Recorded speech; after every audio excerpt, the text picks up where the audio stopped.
Alright, let's get real about the K18 Leave-In Molecular Repair Hair Mask. Is it worth the hype and the $75 price tag? Or are you about to get scammed? First, let's clear the air. K18 isn't some sketchy internet miracle.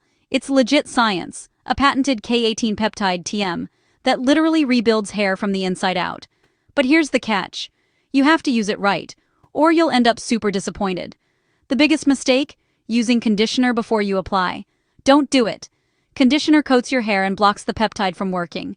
Shampoo, rinse, then go straight in with K18. No detour. And whatever you do, wait 4 minutes before adding anything else to your hair. That's your magic window for the peptides to get deep and do their thing. If after the first try your hair feels dry or rough, don't panic. K18 isn't about instant silkiness. You usually need 3 or 4 uses to start seeing major changes. And don't overdo it. Too much protein means stiff, crunchy hair. Trust me, less is more here. Now, let's talk fake K18. They're everywhere, especially on bargain sites.